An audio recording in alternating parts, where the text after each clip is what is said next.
In this section, we are going to discuss about superposition theorem.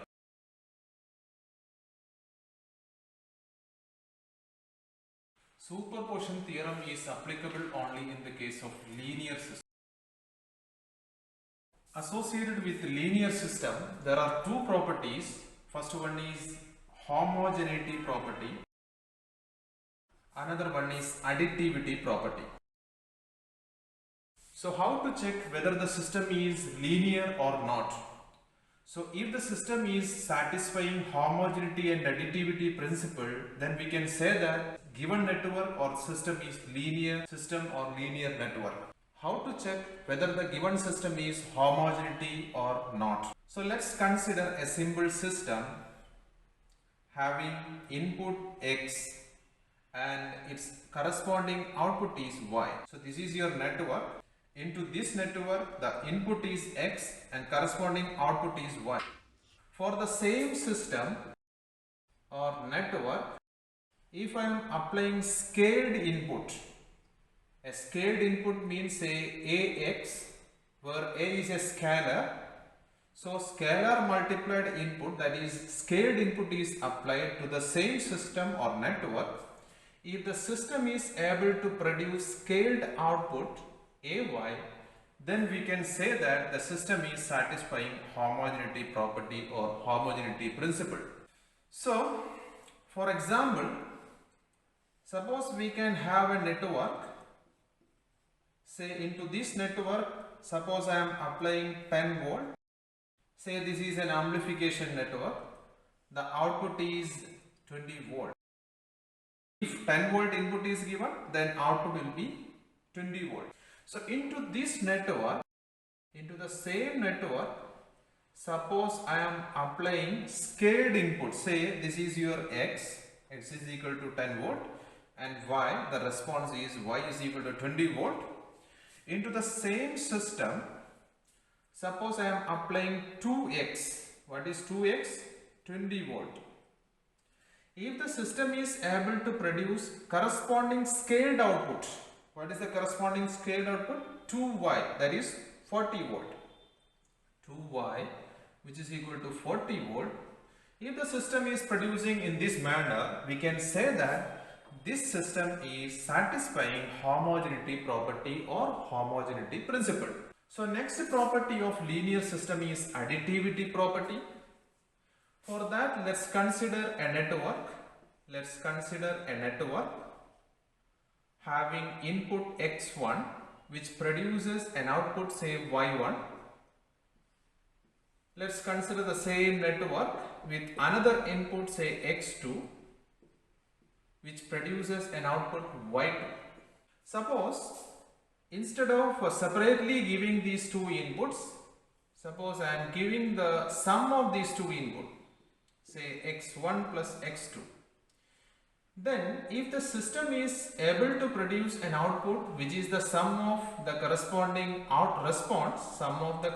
response, then we can say that the system is satisfying additivity property. So let's consider the same system with the scalar input. Say ax1 I am applying. Since it is satisfying homogeneity property,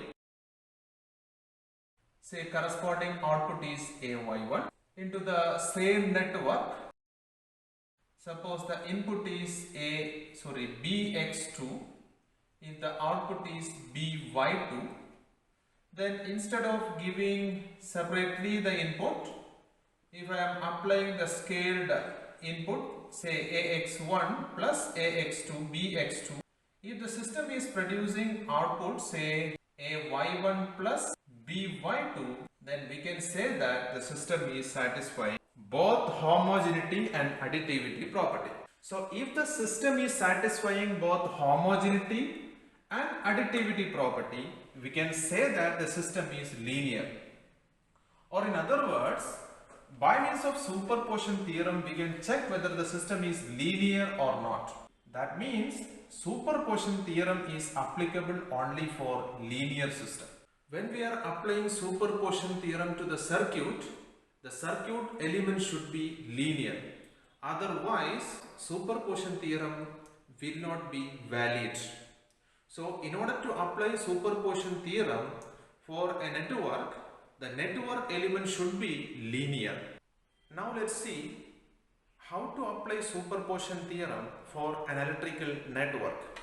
We can state superposition theorems in electrical system as any linear active network containing two or more independent sources. The response in an element is the response, the sum of response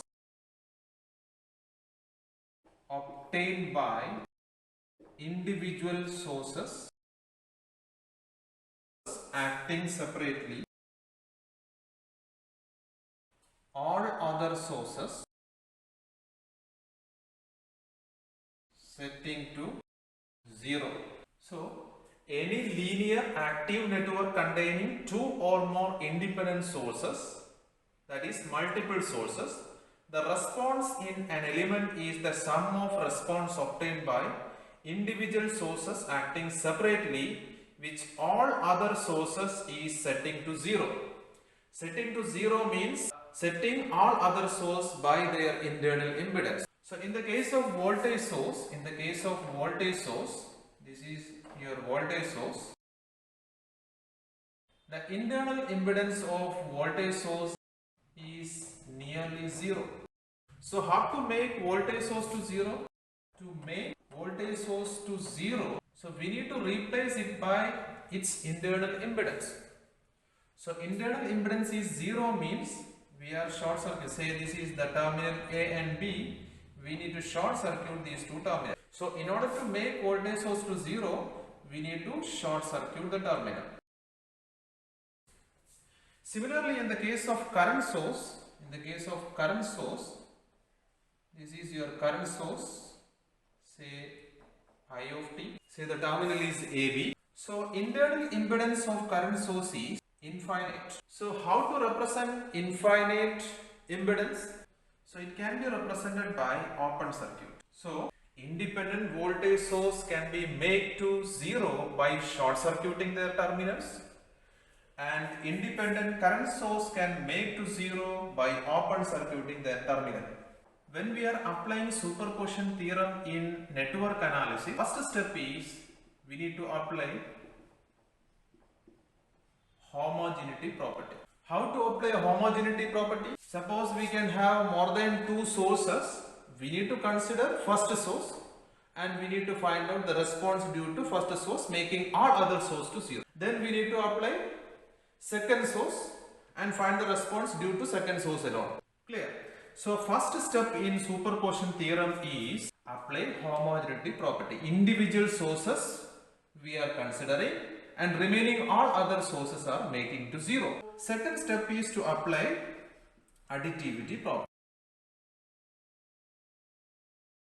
So when we are applying superposition theorem in electrical network, we need to consider these two properties. First of all, we need to consider individual sources separately and finding out individual responses. During that time, we need to make all other source to 0. So after applying homogeneity properties, we can have response due to input 1, say VO dash. The response due to second input, say VO double dash.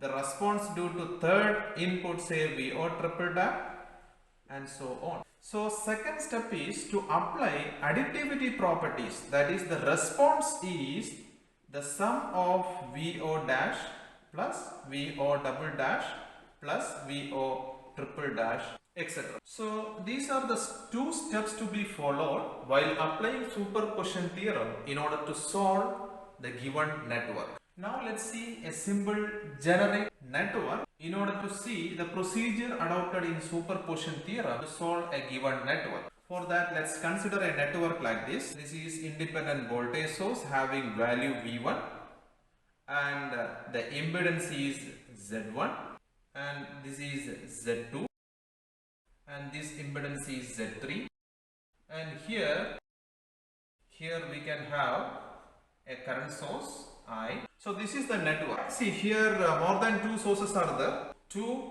independent sources are available. So here the question is, we need to find out this voltage drop. What is the voltage across Z2? So that is the question.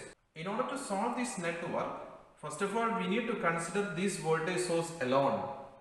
During that condition, so we need to replace current source with its internal impedance. So what is the internal impedance of current source? Infinite. So it can be represented by open circuit when we are considering voltage source alone. And secondly, we need to apply this current source alone. During that time, we need to replace this voltage source by its internal impedance.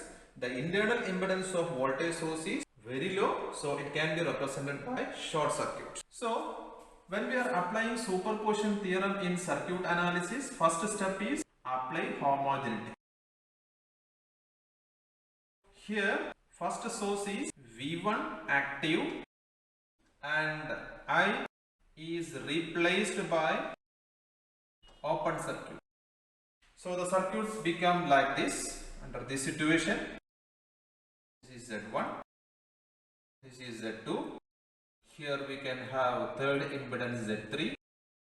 This is getting open circuit. Under this condition, the voltage across Z2 is V dash. So this voltage is V1. So what is V dash? V dash is equal to current into voltage. What is the current? Current is equal to V1 by Z1 plus Z2. So this current is, say, I. So V dash is equal to I into Z2. So what is I? V1 by Z1 plus Z2 into Z2. So this is V dash. Second source is I active.